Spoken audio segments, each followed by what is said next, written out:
नमस्कार साथियों, स्वागत है आप सभी का अपने YouTube चैनल पे। उम्मीद करता हूँ आपने जो लेवल 1 के लिए कलाम अकेडमी ने जो 15 जनवरी को टेस्ट लगाया था उसके 80 क्वेश्चन इससे पहले जो मैंने वीडियो डाला था उसमें आप देख चुके होंगे। तो हम अब बात करने वाले हैं 80 के बाद वाले क्वेश्चन जितने भी 150 तक वो करने वाले हैं। 80 क्वेश्चन वो अलग से इसलिए करवा देता हूँ क्योंकि लेवल 1 और लेवल 2 में जो कॉमन टॉपिक है उनमें से सेम क्वेश्चन पूछे जाते हैं, इसलिए बार बार वो क्वेश्चन मेरे को ना करवाना पड़े और लंबा वीडियो ना हो, इसलिए मैं अलग से करवा देता हूँ। चैनल पे पहली बार विजिट करो तो चैनल को सब्सक्राइब जरूर करें। आज से पहले जितने भी टेस्ट लगे वो सभी मैंने आपको चैनल पे उपलब्ध करवा रखे हैं, आप निश्चित रूप से उनको देख सकते हो। तो हम शुरू कर लेते हैं आज अपना पहला क्वेश्चन। वैसे हो जाएगा ये 81 नंबर क्वेश्चन कि निम्न में से कौन सा सही सुमेलित नहीं है, ये हमसे पूछा है। गुड़लार नृत्य जोधपुर से संबंधित, बिल्कुल सही। डांडिया है कहाँ का प्रसिद्ध है, मारवाड़ का प्रसिद्ध है। और कच्ची गोड़ी है वो शेखावाटी का प्रसिद्ध है, ये भी बिल्कुल सही है। तो कच्ची गोड़ी शेखावाटी, डांडिया मारवाड़ का प्रसिद्ध है, गुड़ला जोधपुर का प्रसिद्ध है, लेकिन बम नृत्य जो है वो उदयपुर का प्रसिद्ध नहीं है, तो ये सुमेलित इसमें नहीं होगा। चैनल को सब्सक्राइब जरूर कर लें और लाइक भी कर दें और कमेंट सेक्शन में आपका स्कोर कितना बन रहा है इस पेपर में वो भी जरूर लिखें। टेलीग्राम ग्रुप से जुड़ने के लिए आपको कमेंट सेक्शन में लिंक मिल जाएगा, वहाँ से आप ग्रुप भी जरूर ज्वाइन करें। सभी प्रकार के नोट्स मैंने उपलब्ध करवा रखे हैं और जो ये पीडीएफ जो है वो ज़्यादातर डिमांड होती रहती है, वो ग्रुप में मैं एक दिन आपको समय बता दूंगा, उस दिन सारी पीडीएफ एक साथ डाल दूंगा। आदिवासियों का कुंभ नाम से प्रसिद्ध मेला कौन सा है? आदिवासियों के कुंभ के मेले के नाम से जो प्रसिद्ध मेला है वो हमसे पूछा है कि कौन सा होता है। तो आदिवासियों का कुंभ कहा जाता है बनेश्वर मेला, डूंगरपुर में जो बढ़ता है उसको कहा जाता है आदिवासियों का कुंभ कहा जाता है। उसके बाद में हम बात करें कि मीरान साहब की दरगाह कहाँ स्थित है। मीरान साहब की जो दरगाह है वो कहाँ पर स्थित है, ये हमसे पूछा गया है। तो कहाँ पर स्थित है? बूंदी में स्थित है मीरा साहब की दरगाह। मीरा साहब की दरगाह है वो बूंदी में स्थित है, बिल्कुल सही है। राष्ट्रीय दुग्ध दिवस के अवसर पर राज्य के किस व्यक्ति को कृत्रिम गर्भाधान कार्य में उत्कृष्ट प्रदर्शन हेतु गोपाल रत्न पुरस्कार के द्वितीय पुरस्कार से नवाजा गया है? तो गोपाल रत्न पुरस्कार जो दूसरा पुरस्कार है वो किसको दिया गया है, ये हमसे पूछा है। तो किसको दिया गया है? ये हरि सिंह गोदारा को दिया गया है कृत्रिम गर्भाधान कार्य में उत्कृष्ट प्रदर्शन करने हेतु। 30 अगस्त 2022 को रक्षा मंत्री राजनाथ सिंह के द्वारा पन्ना अध्याय की प्रतिमा का अनावरण कहां पर स्थित करवाया गया? तो देखो 30 अगस्त 2022 को रक्षा मंत्री जो राजनाथ सिंह है इन्होंने पन्ना अध्याय प्रतिमा का क्या किया, अनावरण किया है। तो कौन से स्थान पे किया है वो हमसे पूछा है। तो कौन से भी किया है? गोवर्धन सागर उदयपुर में है वो पन्ना अध्याय प्रतिमा का अनावरण किया गया है। किसके द्वारा? राजनाथ सिंह जी के द्वारा, जो हमारे रक्षा मंत्री हैं। उसके बाद में देखो हम बात करें कि राजीव गांधी जल संचय योजना के द्वितीय चरण का क्रियान्वयन किया जा रहा है, इसके संबंध में निम्न कथनों पर विचार कीजिए। तो राजीव गांधी जल संचय योजना का जो दूसरा चरण है वो जारी चल रहा है अभी। तो इसमें जो कथन दे रखे हैं कि कौन सा गलत है और कौन सा सही है, ये हमसे पूछा है। तो देखो द्वितीय चरण सत्यकूट पूछा ना, तो देखो द्वितीय चरण में राजस्थान की 352 पंचायत समितियों के लगभग 4500 गांवों को इस अभियान में शामिल किया जाएगा। तो राजीव गांधी जल संचय योजना का जो दूसरा चरण है उसमें बिल्कुल सही बात है, 352 पंचायत समितियों के लगभग 4500 गांवों को क्या किया जाएगा, इस अभियान में शामिल किया जाएगा। दूसरे चरण की अवधि जो है वो 2 वर्ष है, बिल्कुल सही है। और इसका प्रशासनिक विभाग ग्रामीण विकास एवं पंचायती राज विभाग है, ये भी बिल्कुल सही है। तो 1 2 3 तीनों के तीनों सही है, तो ऑप्शन नंबर हो जाएगा 4। देखो चैनल को सब्सक्राइब जरूर कर लें और बेल आइकन भी जरूर दबा के रखें जिससे आपके पास नोटिफिकेशन है वो तुरंत आ जाए। 7 अक्टूबर 2022 को जयपुर में आयोजित इन्वेस्ट राजस्थान समिट में उद्योग मंत्री शकुंतला राउत ने ग्रीन हाइड्रोजन नीति लागू करने का निर्णय लिया। यह नीति लागू करने वाला राजस्थान देश का कौन सा राज्य है? तो देखो 7 अक्टूबर को 2022 को जयपुर में जो इन्वेस्ट राजस्थान समिट का आयोजन करवाया गया उसमें जो हमारी उद्योग मंत्री जो शकुंतला राउत है इन्होंने ग्रीन हाइड्रोजन नीति अपनाई है। तो ऐसा लागू करने वाला राजस्थान कौन सा राज्य है देश का, ये हमसे पूछा है। तो कौन सा बन जाएगा? प्रथम राज्य। एक तरफ दे रखी उद्गम स्थल, दूसरी तरफ दे रखी नदी, कौन सी नदी है वो अपने उद्गम स्थल से सही सुमेलित नहीं है, ये हमसे पूछा गया 88 नंबर में। तो देखो दिवेर से की पहाड़ियों से कौन सी नदी निकलती है? कोठारी नदी। सेवर की पहाड़ियों से कौन सी निकलती है? 88 में पूछा है बाणगंगा। बिजराल ग्राम की पहाड़ियों से खारी नदी, बिल्कुल सही है। बिछामेड़ा की पहाड़ियों से कौन सी नदी निकलती है? सोम नदी निकलती है। लेकिन सेवर की पहाड़ियों से बाणगंगा नदी है वो नहीं निकलती है, तो ये इसमें क्या हो जाएगा? गलत। सेवर की पहाड़ियों से कौन सी नदी निकलती है? बाणगंगा नदी का उद्गम स्थल कौन सा है? कमेंट सेक्शन में जरूर लिखें जिससे आपकी तैयारी का भी पता चलेगा। राजस्थान के किस जिले में थार रेगिस्तान का विस्तार नहीं है? तो राजस्थान का ऐसा कौन सा जिला है जिसमें थार के रेगिस्तान का विस्तार है नहीं है? तो देखो इसमें जालोर में, नागौर में और पाली में, ये बिल्कुल यहाँ पर थार का मरुस्थल पाया जाता है, जालोर, नागौर और पाली में। लेकिन राजसमंद में है वो रेगिस्तान का विस्तार नहीं पाया जाता। कमेंट सेक्शन में जरूर लिखा करो कि आपको ये चीज़ें जो मैं उपलब्ध करा रहा हूँ आपको कैसी लग रही है। निश्चित रूप से आप इस पर कमेंट किया करो। सीताबाड़ी मेला किस जनजाति से संबंधित है? सीताबाड़ी मेला है वो किस जनजाति से संबंधित है? सहरिया जनजाति से संबंधित है। राजस्थान में वन रिपोर्ट IFSR 2021 के अनुसार अभिलेखित वन क्षेत्र प्रतिशत है। राजस्थान में वन रिपोर्ट IFSR 2021 के अनुसार अभिलेखित वन क्षेत्र प्रतिशत कितना है, ये हमसे पूछा है। तो कितना बन जाएगा? 9.60% है वो अभिलेखित वन क्षेत्र है। राइबोसोम बने होते हैं, राइबोसोम किसके बने होते हैं? आरएनए और प्रोटीन के बने होते हैं राइबोसोम। निम्न में से ऊपरी श्वसन तंत्र का भाग नहीं है, ऊपरी श्वसन तंत्र का जो भाग नहीं है, तो देखो नासिका होती है, मुख भी होता है, स्वर यंत्र भी होता है, लेकिन फेफड़े हैं वो ऊपरी श्वसन तंत्र का भाग नहीं होते। एक व्यक्ति का पृथ्वी पर भार 120 किलोग्राम है, तो चंद्रमा पर व्यक्ति का भार कितना हो जाएगा, ये हमसे पूछा गया है। तो एक व्यक्ति का पृथ्वी पर भार कितना, 120 किलोग्राम, तो चंद्रमा पर कितना बन जाएगा इसका 1/6, तो 120 का 1/6 कितना बन जाएगा, 20 किलोग्राम बन जाएगा। निम्न कथनों पर विचार कर सत्य कथन का चयन कीजिए। प्रकाश एक विद्युत चुंबकीय विकिरण है। न्यूटन ने प्रकाश की प्रकृति तरंग के समान बताई। प्रकाश एक ऊर्जा है। तो आपको बताना है इसमें कौन सा सत्य है 95 नंबर क्वेश्चन में। तो देखो प्रकाश एक विद्युत चुंबकीय विकिरण होती है, बिल्कुल सही है। प्रकाश क्या होती है, एक ऊर्जा होती है। और न्यूटन ने बताया कि प्रकाश की प्रकृति तरंग के समान बताई है, तो ये क्या हो जाएगा, इसमें गलत हो जाएगा। प्रकाश की प्रकृति तरंग के समान बिल्कुल नहीं होती। निम्न में से कौन सा लुईस अमल है, तो लुईस अमल का उदाहरण हमसे पूछा है, कौन सा हो जाएगा, तो कौन सा हो जाएगा, BF3 जो है वो लुईस का है, वो उदाहरण है। राजस्थान का सबसे बड़ा कृषि जलवायु प्रदेश कौन सा है, राजस्थान का सबसे बड़ा कृषि जलवायु जो क्षेत्र है वो हमसे पूछा है कि कौन सा हो जाएगा। तो देखो शुष्क मैदानी पश्चिमी क्षेत्र IA, तो हमसे पूछा फर्स्ट A, और अति शुष्क आंशिक सिंचित मैदान पश्चिमी क्षेत्र फर्स्ट C, बाढ़ संभाव्य पूर्वी मैदानी क्षेत्र थर्ड B, आर्द्र दक्षिणी मैदान क्षेत्र फोर्थ B। तो इसमें से कौन सा सबसे बड़ा कृषि जलवायु क्षेत्र है, तो कौन सा है, अति शुष्क आंशिक सिंचित मैदान पश्चिमी क्षेत्र फर्स्ट C जो है ये इसमें उत्तर हो जाएगा। अभिकरण के समय, अब अंगीकरण के समय भारत के संविधान में कुल कितनी अनुसूचियां थी, अंगीकरण के समय कुल कितनी अनुसूचियां थी ये हमसे पूछा है, तो 8 अनुसूचियां थी। कितनी थी, 8 अनुसूचियां। भारत में मैंग्रोव वन कहाँ पाए जाते हैं, भारत में मैंग्रोव युग के जो वन है वो कहाँ पर पाए जाएंगे, तो कहाँ पर पाए जाएंगे, पश्चिमी बंगाल में पाए जाते हैं।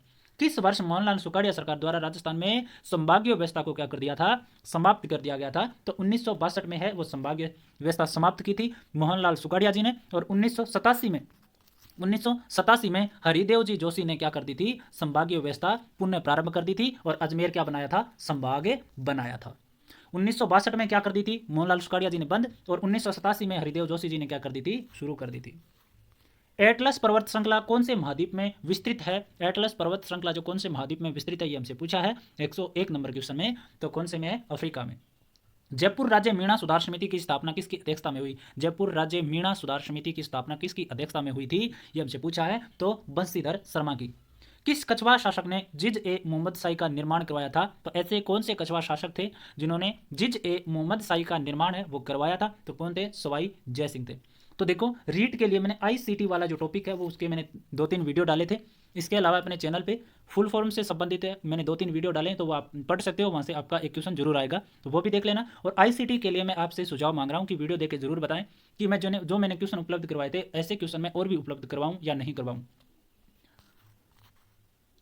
निम्न में से पुरातात्विक अवशेष व उनसे संबंधित स्थलों में सही सुमेलित नहीं है, तो कौन से अवशेष कौन से सभ्यता स्थल से पाए जाते हैं, ये हमसे पूछा है 104 नंबर में।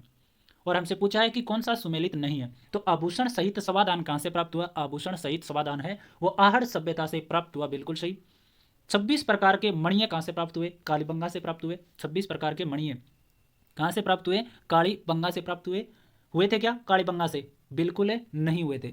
पाषाण औजार का कारखाना बेराट से मिला था। छल्लेदार बर्तन गणेश्वर से मिले थे, लेकिन 26 प्रकार के मणिये कालीबंगा से बिल्कुल भी नहीं मिले थे। निम्न में से राजस्थान का वह मुख्यमंत्री जो राज्यसभा का सदस्य नहीं रहा, ऐसा मुख्यमंत्री राजस्थान का जो कभी राज्यसभा का सदस्य नहीं रहा था, तो कौन थे, टिक्काराम पालीवाल है वो राजस्थान राज्यसभा का सदस्य कभी नहीं रहे थे।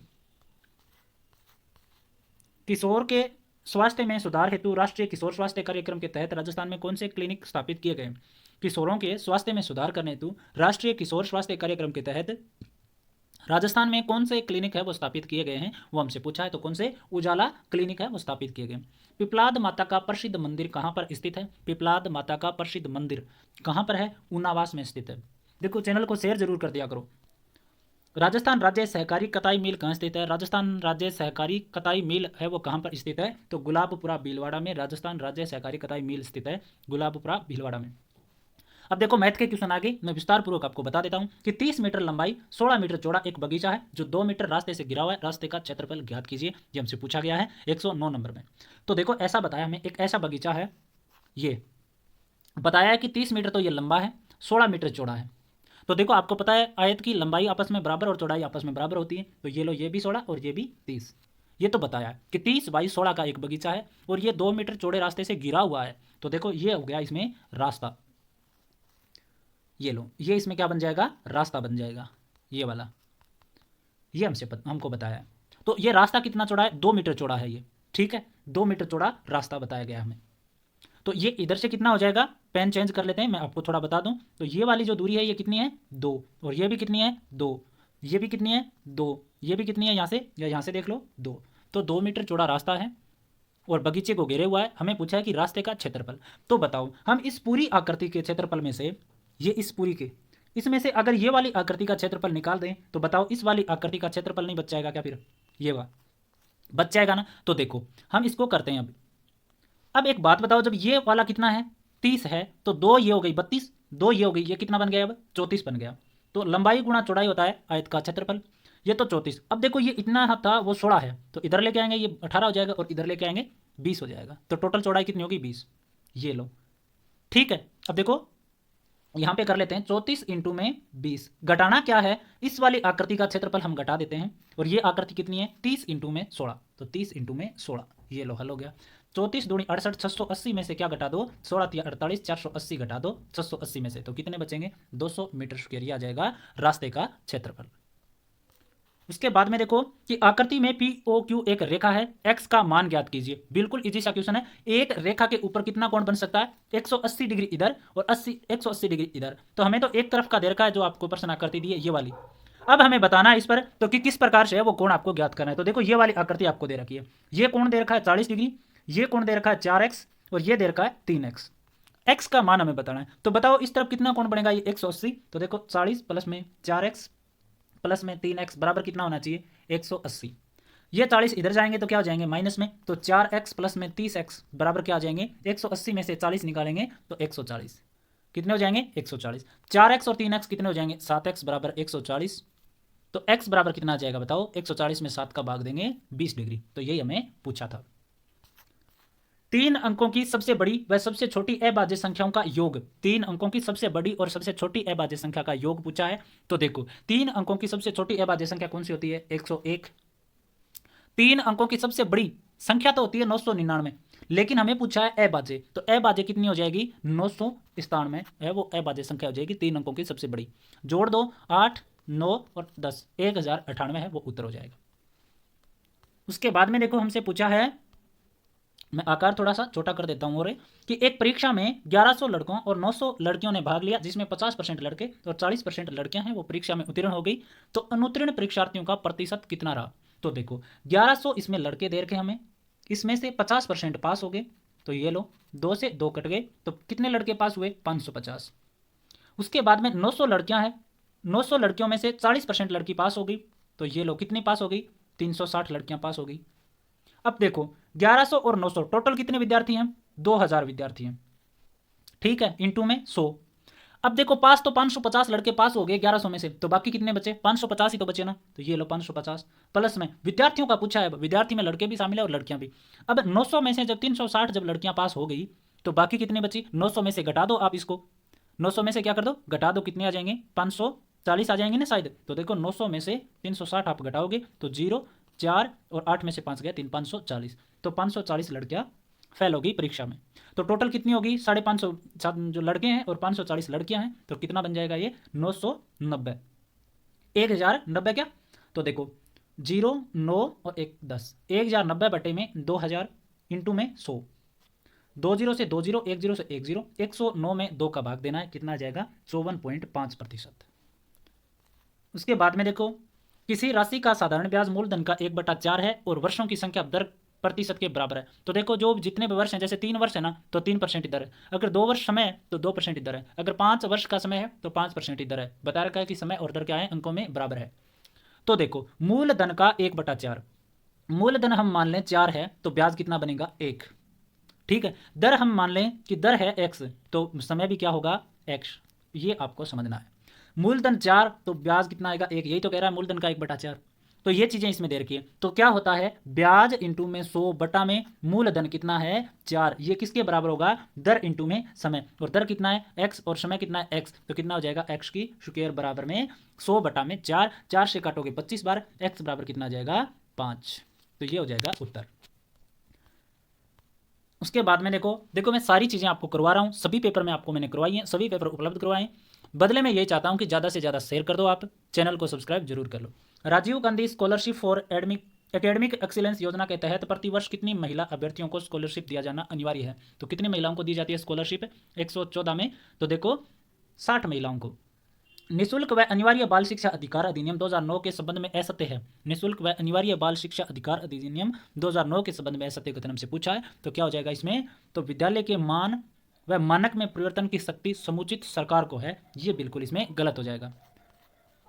राजस्थान आरटीई नियमावली 2011 के अनुसार किस नियम के तहत बालकों व माता पिता की शिकायत निवारण का प्रावधान किया गया। राजस्थान आरटीई नियमावली 2011 के नियम के तहत बालकों व माता पिता की शिकायत निवारण का प्रावधान है, वो कौन से नियम में किया गया, 116 में, नियम 25 में। निजी विद्यालयों में एंट्री लेवल कक्षा की 25% सीट्स आसपास के दुर्बल वर्ग व असुविधाग्रस्त समूह के बालकों को प्रवेश का प्रावधान आरटी 2009 की किस धारा के तहत है। तो जो भी निःशुल्क प्रवेश दिया जाता है आरटी एक्ट 2009 के तहत, तो वो कौन सी धारा में, ये हमसे पूछा है इसका प्रावधान, तो कौन सी में, 12(1) ग में। SIQE के तहत किए जाने वाले आधार रेखा मूल्यांकन के आधार पर बनाए गए समूह में सम्मिलित बालक है। SIQE के तहत जो आधार रेखा मूल्यांकन के आधार पर जो बनाए जाते हैं समूह, उस समूह में बालक कौन से होते हैं, ये हमसे पूछा है, तो कौन से होते हैं, कक्षा स्तर से कम दक्षता रखने वाले बालक है वो इसमें शामिल होते हैं। राजस्थान के समस्त विद्यालयों में शिक्षा की गुणवत्ता में सुधार हेतु शिक्षा विभाग के अधिकारियों द्वारा विद्यालय का अवलोकन कर विद्यालय को मजबूती प्रदान करने हेतु कौन सा कार्यक्रम चलाया गया।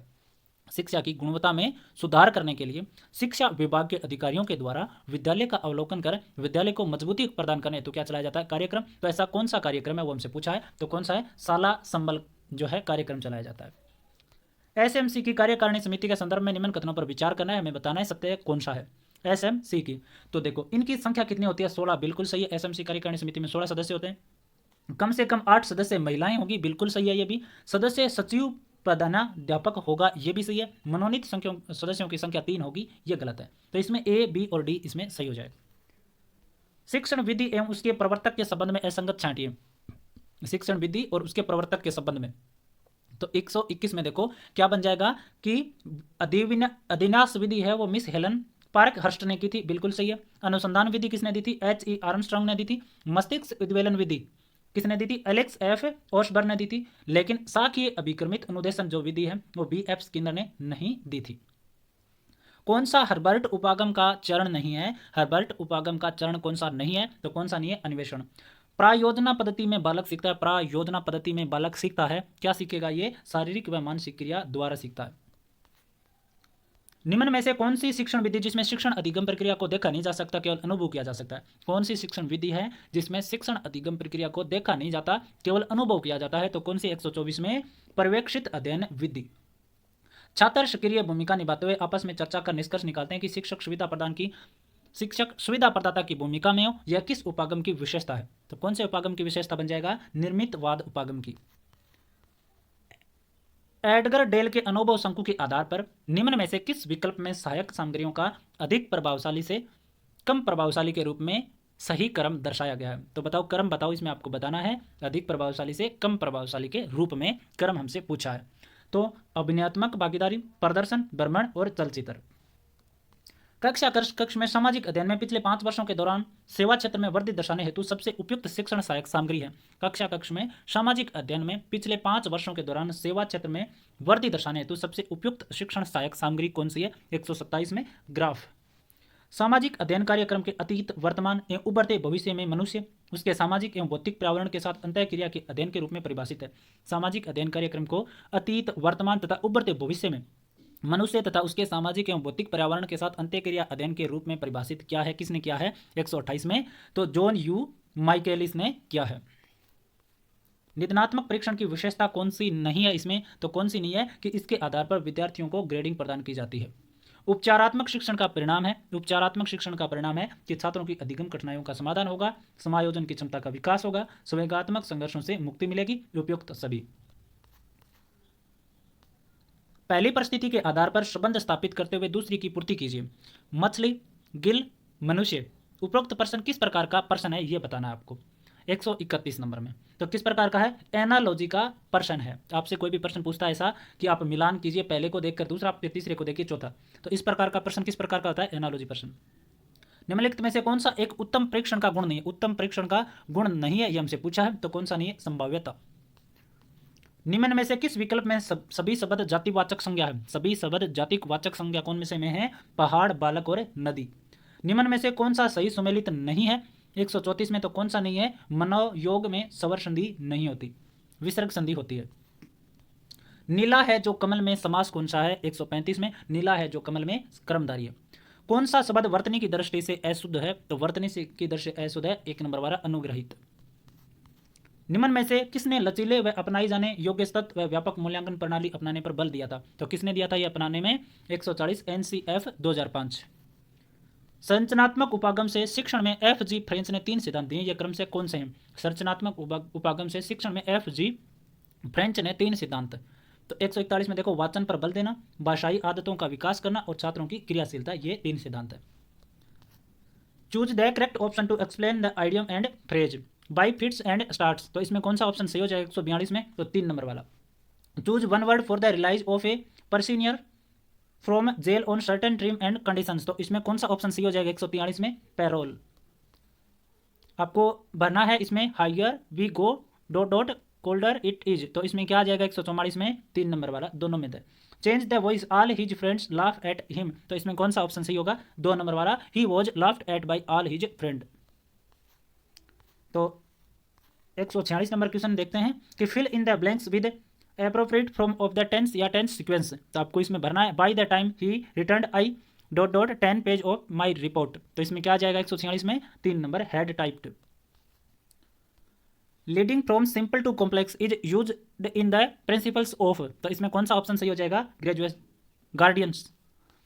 148 में which method is Midway between the two old method translate come grammar method and the direct method. तो इसमें कौन सा हो जाएगा 148 में? 2 नंबर वाला ऑप्शन हो जाएगा, बिलिंगुअल मेथड।